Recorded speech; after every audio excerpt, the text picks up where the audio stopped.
Heading डाल लीजिए हिंदी भाषा।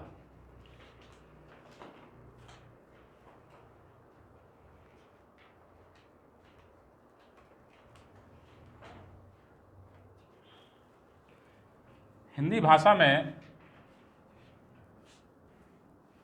कल हमने चर्चा किया था हिंदी शब्द की उत्पत्ति के बारे में। हिंदी शब्द की उत्पत्ति कैसे हुई है, कल हमने चर्चा किया था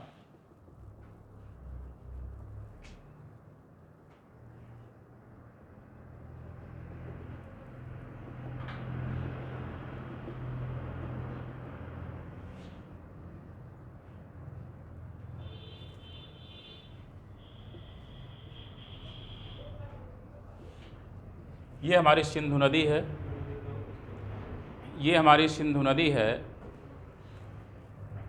यहाँ ईरानी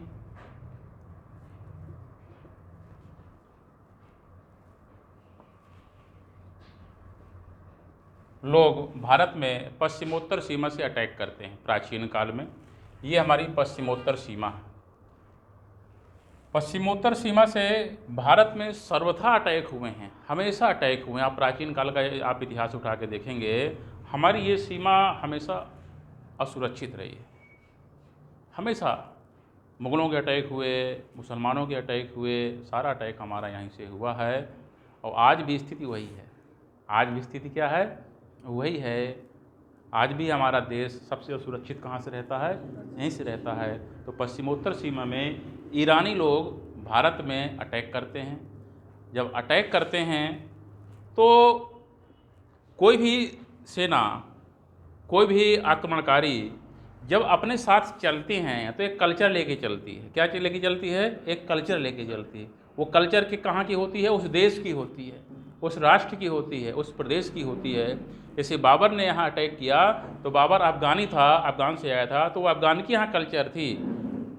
हिंदू मुस्लिम की एक मिश्रित संस्कृति का भी यहाँ उस समय विकास हुआ। तो ईरानी लोग आते हैं, जब ईरानी लोग यहाँ आते हैं तो उनके अपने शब्दकोश हैं, उनके अपने शब्द भंडार हैं, उनकी अपनी भाषा है, फारसी भाषा है।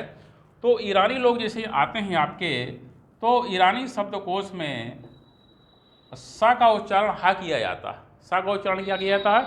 हा किया जाता है। तो यहाँ सिंधु नदी है, सिंधु नदी को जब पार कर रहे हैं तो सिंधु नदी का सा का उच्चारण हा करते हैं, तो इसका उच्चारण सिंधु का क्या हो जाएगा? हिंदू। कालांतर में हिंदी और हिंदुस्तान। सिंधु नदी से हिंदी शब्द की उत्पत्ति हुई है। देखिए, दो विषय हैं यहाँ। एक विषय ये आपका ये है हिंदी भाषा की उत्पत्ति, और दूसरा है हिंदी शब्द की उत्पत्ति। ये दो क्वेश्चन हैं और दोनों क्वेश्चन अलग हैं आपके। यहाँ मैं केवल अभी चर्चा कर रहा हूँ हिंदी शब्द की उत्पत्ति के बारे। केवल किसकी अपन कर रहे हैं? हिंदी शब्द की उत्पत्ति। तो हिंदी शब्द की उत्पत्ति ईरानियों की देन है। ईरानियों ने सिंडस से हिंदू, हिंदू से हिंदी और हिंदुस्तान ये नामकरण हुआ है ईरानियों। क्वेश्चन अब अगला आता है, हिंदी और हिंदुस्तान किस भाषा के शब्द हैं? ये फारसी भाषा के हैं। किसके हैं? नाम किसने दिया है? ईरानियों ने दिया। जब हम इंडिया पढ़ते हैं कि इंडिया की उत्पत्ति कैसे होती है, तो प्राचीन काल में अटैक होता है तो ग्रीक वासी सिंडस, क्या है? सिंडस को इंडस बोलते हैं। सिंडस को क्या बोलते हैं? इंडस बोलते हैं। और इंडस से कालांतर में भारत का नाम क्या होता है? इंडिया पड़ता है। क्या पड़ता है? इंडिया। भारतवर्ष, भारत के वंशज के नाम से भारतवर्ष का जाना जाता है। ये आपका एक हल्की सी चर्चा है। तो मेरा यह मानना कि है कि हिंदी जो शब्द की उत्पत्ति है वो सिंडस, सिंधु नदी से हुई है, ईरानियों की देन है। क्लियर? अब दूसरा विषय यह है हिंदी भाषा की उत्पत्ति। किससे है? हिंदी भाषा की उत्पत्ति। हिंदी भाषा की उत्पत्ति अभी हम इसको बताना नहीं चाहते हैं, आगे ये चैप्टर हमारा आगे रहेगा। हिंदी भाषा का उद्भव और विकास। उस उद्भव और विकास को हम लेंगे आपका पाली या इसको मैं संक्षेप में बता दूं, वो भी क्लियर हो जाए आपका।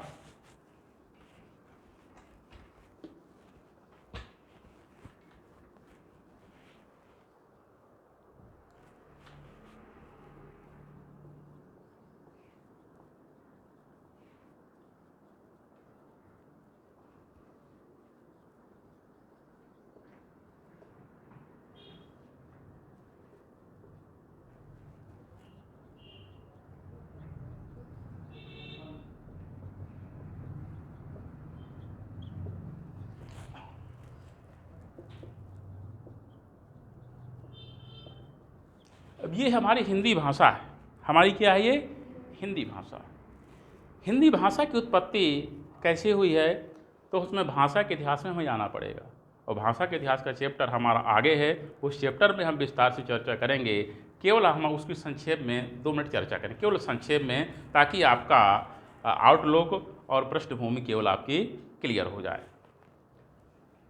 हमारी जो हिंदुस्तान की पहली भाषा कौन सी है?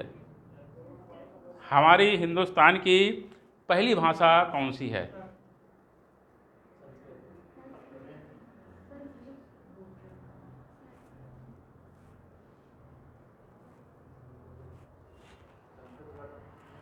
देखिए, मैंने कल भी बताया था और आज भी बता रहा हूँ कि हिंदी इतना आसान नहीं है। मेरा जो क्वेश्चन है कि भारत की पहली भाषा कौन सी है, आप इतने लोग हैं, आपके सारे आंसर गलत हैं। आपके आंसर क्या हैं? गलत हैं। मैंने आज कल भी हिंट किया था, आज भी हिंट कर रहा हूँ कि हिंदी इतना आसान नहीं है। हिंदी भाषा की उत्पत्ति के बारे में मैं संक्षेप में चर्चा करूँगा। इसके 2 स्टेप हैं, 3 स्टेप हैं। पहला है आपका प्राचीन आर्य भाषा। कौन सा है? प्राचीन आर्य भाषा। प्राचीन आर्य भाषा में पहला है आपका वैदिक संस्कृत। क्या है? और दूसरा है आपका लौकिक संस्कृत। इसका समय है 1500 से लेकर 1000 ईसा पूर्व। इसका समय है आपका 1000 ईसा पूर्व से लेकर आपका 500 ईसा पूर्व। ठीक है। दूसरा है आपका मध्ययुगीन आर्य भाषा। मध्ययुगीन आर्य भाषा, इसके 3 हैं आपके, पाली, प्राकृत, अपभ्रंश। पाली का समय है 500 से लेकर 1 ईस्वी। इसका है 1 ईस्वी से लेकर 500 ईस्वी। इसका है आपका 500 से लेकर 1000 ईस्वी। आगे है आपका आधुनिक आर्य भाषा।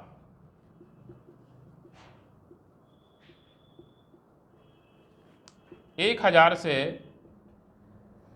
अब तक। आधुनिक आर्य भाषाओं में आपका अपभ्रंश और उससे उत्पत्ति भाषाएं। अपभ्रंश से आपका सौरसेनी होती है, और सौरसेनी से आपकी पश्चिमी हिंदी, और पश्चिमी हिंदी से खड़ी बोली का विकास होता है। समझना। मेरा जो अध्यापन की शिक्षण की जो पद्धति रहेगी, पहला मेरा पद्धति ये है कि विषय को क्लियर करना, विषय को वाच्यार्थ के द्वारा आप तक पहुंचाना, उसको आप ग्रहण करें। ग्रहण करने के उपरांत हम उसको आपको नोट कराएंगे। क्लियर? क्लियर है ना? हमारा दूसरा जो विषय है हिंदी भाषा की उत्पत्ति। जो हिंदी भाषा की उत्पत्ति है, मैंने हम पहले बताया है, आपसे पूछा भी था कि हमारे हिंदुस्तान की पहली भाषा कौन सी है। आपके सबके जवाब क्या थे? सबके जवाब क्या थे बेटा? संस्कृत। भूल जाओ, संस्कृत नहीं है, वैदिक संस्कृत। वैदिक संस्कृत का समय 1500 ईसा पूर्व से 1000 ईसा पूर्व। वैदिक संस्कृत वह संस्कृत है जिसमें वेदों की रचना हुई। ऋग्वेद, सामवेद, अथर्ववेद, यजुर्वेद, ये सारी रचना किसमें हुई है? वैदिक संस्कृत। वैदिक संस्कृत पांडित्य की भाषा थी, पढ़े लिखों की भाषा थी, उच्च वर्ग की भाषा थी। भाषा का एक नियम भी होता है, कठिनता से सरलता की ओर, कठिनता से सरलता की ओर। ये चूंकि पांडित्य भाषा थी, उच्च वर्ग की भाषा थी, शिक्षित वर्ग की भाषा थी, आम लोग इस भाषा से अपरिचित था। फिर यहाँ लौकिक संस्कृत आ गई। क्या आ गई? 1000 से लेकर 500। अथर्ववेद और दूसरी जो आपकी रचनाएं हैं सब इसमें लिखी गई, लौकिक संस्कृत। इसके बाद लौकिक संस्कृत भी कठिन थी, लौकिक संस्कृत भी कठिन थी, तो पाली का उद्भव होता है मध्य देश, मगध और उसके आसपास में। इसका समय होता है आपका पाली का 500 लिखा था ईसा पूर्व, 1 से लेकर 500, हाँ 500 से लेकर 1। तो ये हमारी पाली है। पाली बौद्ध धर्म की भाषा है, पाली मध्य देश की भाषा है, पाली भारत की प्रथम देशल भाषा कही जाती है। वो सारे क्वेश्चंस चल रहे हैं, हमारे सारे क्वेश्चंस हैं। पाली क्या है? हमारी भारत की प्रथम देशल भाषा, देशी भाषा, बौद्ध धर्म की भाषा, त्रिपिटक की भाषा, विनय पिटक की भाषा, अभिधम्म पिटक की भाषा और बौद्ध धर्म के सिद्धांतोपदेशों की भाषा हमारी क्या है? पाली। पाली के स्थान पर और सरल भाषा सरल होती है प्राकृत, स्वाभाविक। प्राकृत जैन धर्म की भाषा है, ठीक है ना। प्राकृत के बाद अभ्रंश का उद्भव होता है। क्या होता है? अभ्रंश। अभ्रंश का मतलब होता है बिगड़ा हुआ रूप। क्या होता है? बिगड़ा हुआ रूप। ये 500 से लेकर 1000 ईसा पूर्व चंद्रवरदाई और तत्कालीन जो रासक कवि हैं उसके समय होता है। इसके बाद हमारी आधुनिक आर्य भाषा का उद्भव और विकास अपभ्रंश से होता है। किससे होता है? अपभ्रंश से हमारी आधुनिक आर्य भाषाओं को होता है। और अपभ्रंश में से सौरसेनी अपभ्रंश, अपभ्रंश में किससे? सौरसेनी अपभ्रंश। सौरसेनी अपभ्रंश से पश्चिमी हिंदी और पश्चिमी हिंदी से खड़ी बोली हिंदी का विकास होता है। ये संक्षेप में चर्चा, इसकी विस्तार से हमारी चर्चा हम अलग से करेंगे। जब हम इसका विस्तार करेंगे तो लगभग हमें 8 से 10 दिन इसमें लेक्चर में लगेगा। क्लियर? तो यदि मैं पूछूं आपसे कि हिंदी भाषा की उत्पत्ति या हिंदी भाषा की उत्पत्ति किससे हुई है, तो क्या प्रश्न रहेगा आपका? हिंदी भाषा की उत्पत्ति किससे हुई है? अपभ्रंश। अपभ्रंश में यदि आपका सवाल नहीं आता है, उसमें सौरसेनी अपभ्रंश है। अपभ्रंश में किससे? सौरसेनी अपभ्रंश। यदि सौरसेनी अपभ्रंश भी विकल्प नहीं है, पश्चिमी हिंदी, पश्चिमी हिंदी से हमारी खड़ी बोली का विकास होता है। इसी सौरसेनी अपभ्रंश से पश्चिमी हिंदी से हिंदुस्तान की बुंदेली, अवधी, बघेली, गुजराती, छत्तीसगढ़ी, मालवी, निमाड़ी सारी बोलियों का, सारी भाषाओं का विकास यहीं से होता है। क्लियर? मेरा केवल चर्चा करने का विषय ये था हिंदी शब्द की उत्पत्ति और हिंदी भाषा की उत्पत्ति। 2 विषय अलग अलग हैं। कंसेप्ट क्लियर है? कंसेप्ट क्लियर है? 2 हमारे कंसेप्ट हैं। पहला कंसेप्ट हमारा हिंदी शब्द की उत्पत्ति और दूसरा हमारा कंसेप्ट है हिंदी भाषा की उत्पत्ति। क्लियर? अब आगे चलें।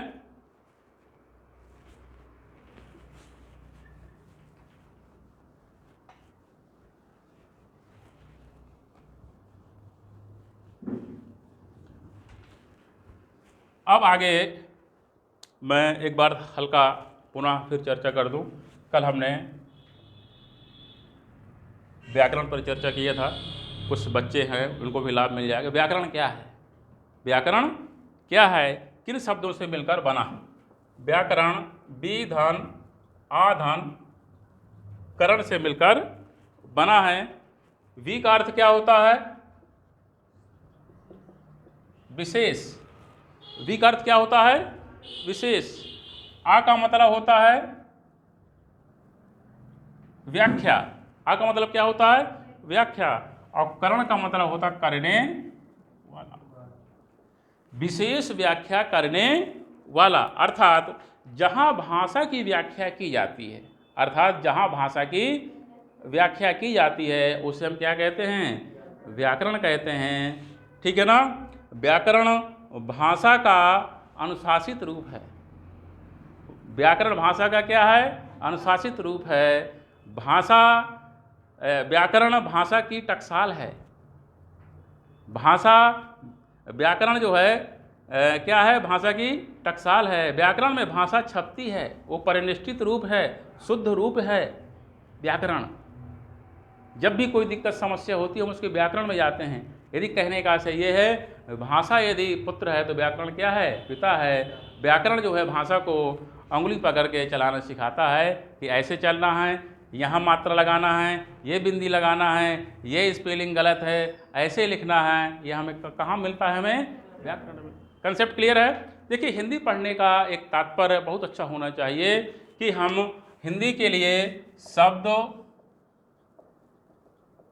शब्दार्थ, भावार्थ ये ग्रहण करें। ये ग्रहण, मेरा कहने का समझ रहे हैं? आप हिंदी पढ़ रहे हैं तो हिंदी में शब्द है, शब्द का उसका एक अर्थ है, अर्थ के बाद उसका भावार्थ है। यदि आप उसको ग्रहण नहीं कर रहे हैं तो पढ़ने और लिखने तुक्का लगाने से हमारा काम चलने वाला। मेरी बात क्लियर है कि नहीं क्लियर है? तो कहने का आशय ये है कि हम हिंदी पढ़ रहे हैं, हिंदी क्या है, हिंदी शब्द क्या है, भाषा क्या है, व्याकरण क्या है। कल मैंने भाषा के बारे में बताया था। भाषा, भाषा क्या है? भाषा संस्कृत की भाष धातु से बना। किससे बना है? भाष धातु से बना है, और जिसका अर्थ होता है उच्चरित होना। क्या होना है? उच्चरित होना।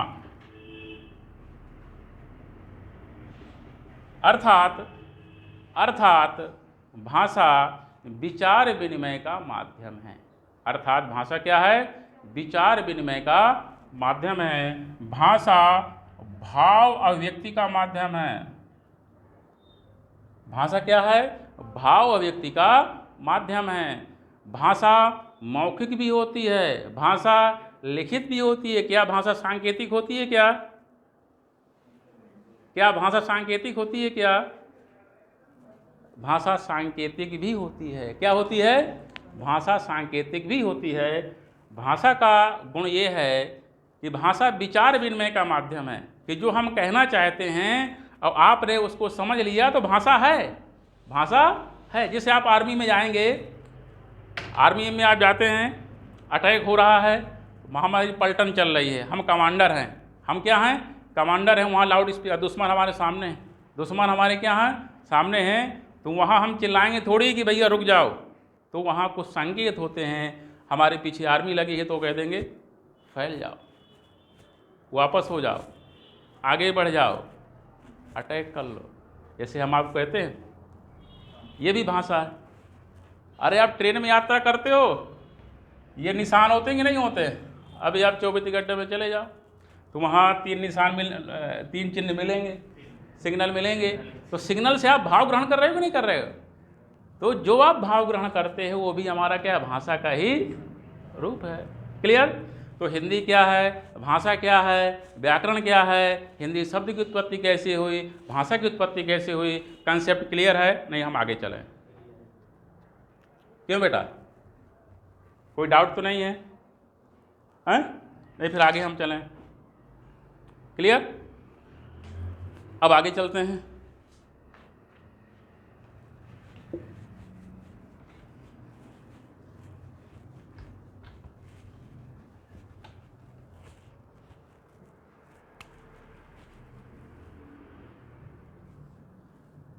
भाषा, हम भाषा पढ़ रहे हैं तो भाषा की हमारी कुछ विशेषताएं होती हैं। क्या होती है? भाषा की विशेषताएं होती हैं। पहली विशेषता ये है, भाषा पैतृक संपत्ति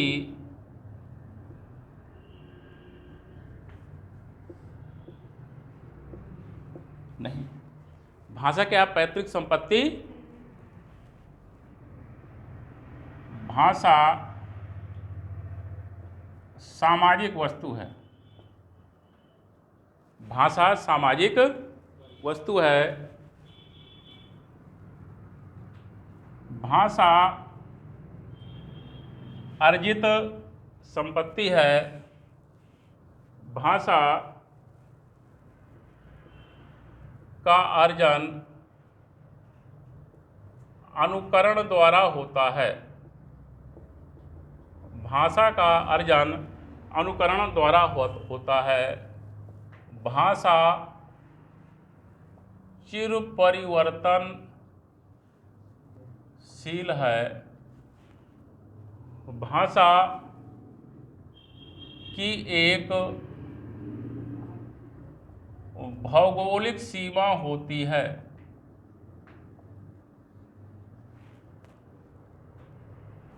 भाषा कठिनता से सरलता की ओर जाती है। भाषा का कोई अंतिम स्वरूप नहीं होता है। भाषा बोधगम्य, सर्वग्राह्य, सर्वस्वीकृत, सर्वमान्य होती है। क्वेश्चन आता है, हमारा प्रत्येक चैप्टर से क्वेश्चन है। यहाँ करीब हमारे 10-20 क्वेश्चन क्लियर हो गए अभी तक। हमारे चैप्टर से कितने क्वेश्चन क्लियर हो गए? अभी तक हमें जो है 10-20 क्वेश्चन क्लियर हो गए। यहाँ क्वेश्चन बनता है, निम्नलिखित में से कौन सा भाषा का गुण नहीं है? निम्नलिखित में से कौन सा भाषा का गुण नहीं है? इस पर हम चर्चा करेंगे।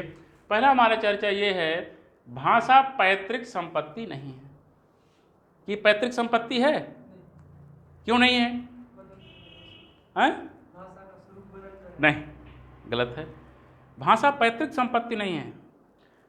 मतलब पिता की संपत्ति पुत्र को हम क्या हस्तांतरित कर सकते हैं? संपत्ति हस्तांतरित कर सकते हैं, लेकिन भाषा हस्तांतरित नहीं कर सकते हैं। क्यों नहीं कर सकते हैं? जैसे मान लीजिए हम किसी बच्चे के पिता हैं और अरबी जानते हैं। क्या जानते हैं? अरबी जानते हैं। तो क्या वो बच्चे को हम सीधा अरबी भाषा हम दे देंगे? क्या नहीं दे सकते। संपत्ति में ऐसा कर सकते हैं, क्योंकि भाषा का सबसे बड़ा गुण होता है कि भाषा का अर्जन अनुकरण द्वारा होता है। इसलिए पैतृक संपत्ति, भाई जितना सीखेंगे उतना तो बोलेंगे, जितना सीखेंगे उतना बोलेंगे। तो भाषा का जो अर्जन है किसी के द्वारा होता है? अनुकरण के द्वारा होता है। भाषा सामाजिक वस्तु है। जिस हम परिवेश में रहते हैं उस परिवेश के समाज के द्वारा उसका हम क्या करते हैं? सीखते हैं। जैसे हम यहाँ हैं छतरपुर के बुंदेलखंड के में हैं, तो हम बुंदेली ज़्यादा बोल सकते हैं। इते जाओ ये करो, उते तुम्हें नहीं जाने, उते चलने, अभी तुम चले इलाहाबाद चले जाओ, तो फिर वहाँ में डग जाओ, कहा भैया कहा करवा नहीं जावा तो आप इलाहाबाद चले जाओ। इलाहाबाद से फिर थोड़ा सा दक्षिण में चले जाओ तो तमिल का असर आ जाएगा। असर आ जाएगी नहीं? तमिल का असर आ जाएगा। आप ठीक है ना, पूर्वोत्तर में चले जाओ तो वहाँ की भाषा का असर हो जाएगा, असमिया का आ जाएगा। तो क्यों? जिस समाज में रहते हैं उस समाज के संस्कार हमारे ऊपर के यहाँ स्वाभाविक रूप से रहते हैं और उसका हमें अनुकरण करना पड़ता है। भाषा हमारी अर्जित संपत्ति है। इसका हम क्या करते हैं? अर्जन करते हैं, अनुकरण करते हैं। भाषा का कोई अंतिम स्वरूप नहीं होता। कोई अंतिम स्वरूप नहीं होता। आज हमारे हिंदी, यदि हम कह दें कि हमारी हिंदी का कोई अंतिम स्वरूप है, तो नहीं है, चिर परिवर्तनशील है। हमने हिंदी में नए नए शब्दों को ग्रहण किया है। कोरोना काल में जैसे नए नए शब्दों को ग्रहण किया है। और भाषा सरल और सहज भाषा वही होती है जो सभी भाषाओं को स्वीकार करने में शब्दों को सहजता में क्या होती है? बाध्य, और उसमें सहजता सरलता होती है। भाषा का एक सबसे बड़ा गुण है कठिनता से। मैंने ये भी आपको संक्षेप में बताया है कि वैदिक संस्कृत से हम कहाँ आ गए। वैदिक संस्कृत से हम कहाँ आ गए? यदि हम आपको वैदिक संस्कृत पढ़ा रहे हैं तो आप पढ़ नहीं सकते हैं, क्योंकि वो पांडित्य की भाषा है, वो उच्च वर्ग की भाषा है, वो शिक्षित वर्ग की भाषा है। तो भाषा का क्या है? कठिनता से सरलता की ओर होता है। और भाषा की एक भौगोलिक सीमा होती है। ये बड़ा महत्वपूर्ण बिंदु है। जैसे हमारा बुंदेलखंड है, उत्तर प्रदेश के 6-7 जिले, मध्य प्रदेश के 6-7 जिलों में हमारी क्या बुंदेली बोली जाती है। आप पन्ना के आगे चले जाओ तो बघेली बोली जाती है, उधर चले जाओ तो अवध में आपका अवधी बोली जाती है, इधर चले जाओ तो ब्रज में बोली जाती है। तो हमारी एक विशेष प्रकार की क्या होती है? सीमा। एक कहावत भी है, 3 कोस में पानी बदले 4 कोस में वाणी। एक कहावत भी है कि 3 कोस में आप जैसे जाएंगे तो पानी बदल जाएगा, इसके बाद जाएंगे तो आपकी वाणी भी बदल जाती है। भाषा चिर परिवर्तनशील है। और भाषा का एक गुण होता है, भाषा बोधगम्य होती है, भाषा सर्वग्राह्य होती है, भाषा सर्वस्वीकृत होती है, भाषा सर्वमान्य। इन शब्दों से परिचय है कि नहीं आपका? मैंने पहले बताया, जो शब्द हम लिख रहे हैं, जो शब्द हम सुन रहे हैं, उन शब्दों का हमें अर्थ आना चाहिए।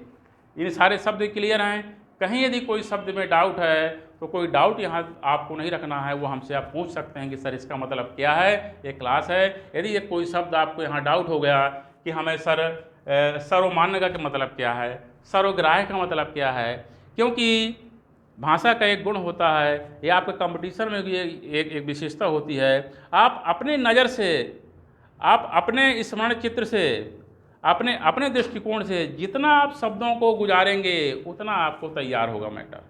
जितना आप शब्दों को अपनी नज़र से क्या हैं गुजारेंगे उतना उसका हमें मैटर हमारा तैयार होता है। इसलिए कहते हैं रिवीजन करना चाहिए। यदि कहीं इन शब्दों में कहीं दिक्कत है, कोई समझ में नहीं आता है, तो उसको आप पूछ सकते हैं, नहीं फिर हम आगे बढ़ते हैं। क्या होता हैं? है? देखिए, बोध गम दो शब्दों से मिलकर बना है। बोध का मतलब होता है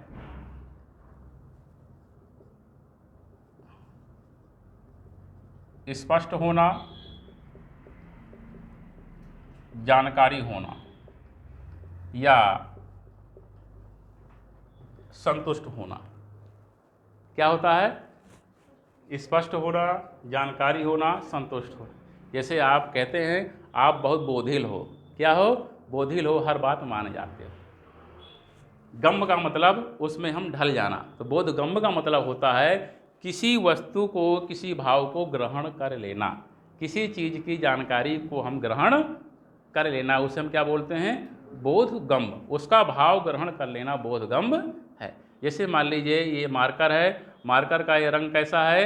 सफ़ेद है, तो सफ़ेद का भाव आपने ग्रहण कर लिया तो वही बोधगम्य है। क्लियर? और कोई प्रश्न किसी का? कोई किसी का प्रश्न हो तो आमंत्रित है।